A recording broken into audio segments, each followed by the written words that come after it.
বাইরে ঝমঝমিয়ে বৃষ্টি, আর আজ তো রবিবার। এমন দিনে ইলিশ মাছ না হলে কি আর চলে?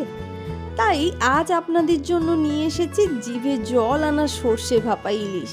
বানানো কিন্তু ভীষণ সহজ, চলুন দেখে নেওয়া যাক। রান্নার জন্য আমাদের লাগছে নুন, হলুদ, সামান্য চিনি, টক দই, খাঁটি সর্ষের তেল আর কাঁচা লঙ্কা। তবে মূল জাদুটা লুকিয়ে আছে এর মশলায়। আমি এখানে সাদা সর্ষে, কালো সর্ষে আর পোস্ত নিয়ে নিয়েছি। মশলাটা যাতে একদম মিহি হয় তাই প্রথমেই কিন্তু মিক্সার গ্রাইন্ডারে শুকনো অবস্থায় একটু গুঁড়ো করে নিলাম। তারপর সামান্য জল আর কয়েকটা কাঁচা লঙ্কা দিয়ে চমৎকার একটা স্মুথ পেস্ট বানিয়ে নিলাম। এবারে মাছের পালা। ইলিশ মাছগুলোকে নুন, হলুদ আর সর্ষের তেল দিয়ে ভালো করে মাখিয়ে কিছুক্ষণের জন্য ম্যারিনেট হতে রেখে দিলাম। শুধু কালো সর্ষে দিলে রান্না একটু বেশি করা হতে পারে, আবার শুধু সাদা সর্ষেতেই চেনা ঝাঁঝটা আসে না।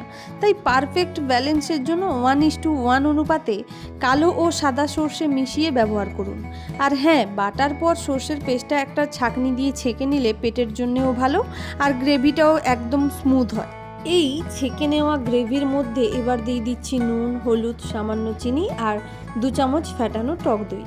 ব্যাস, এবার সব কিছুকে ভালো করে মিশিয়ে একপাশে রেখে দেব। রান্নার আসল পর্যায় কিন্তু এটাই।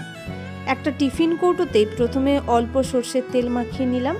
এবার ম্যারিনেট করা ইলিশ মাছগুলো সাজিয়ে দিয়ে ওপর থেকে দই সর্ষের সেই স্পেশাল গ্রেভিটা ঢেলে দিলাম। সবশেষে ওপর থেকে আরও একটু কাঁচা সর্ষের তেল আর কয়েকটা চেরা কাঁচা লঙ্কা ছড়িয়ে টিফিন বক্সের ঢাকাটা আটকে দিলাম। দিকে কড়াইতে জল গরম করতে বসিয়ে দিয়েছিলাম। জলের উপর একটা স্ট্যান্ড রেখে তার উপর টিফিন কৌটোটা বসিয়ে দিলাম। এবার কড়াইটা একটা পারফেক্ট মাপের ঢাকনা দিয়ে ঢেকে ওপর থেকে নোড়াটা চাপিয়ে দিলাম, যাতে ভেতরের ভাপ একটু বাইরে বেরোতে না পারে। একদম কম আঁচে ঠিক 20 থেকে 25 মিনিট এটাকে ভাপাতে হবে।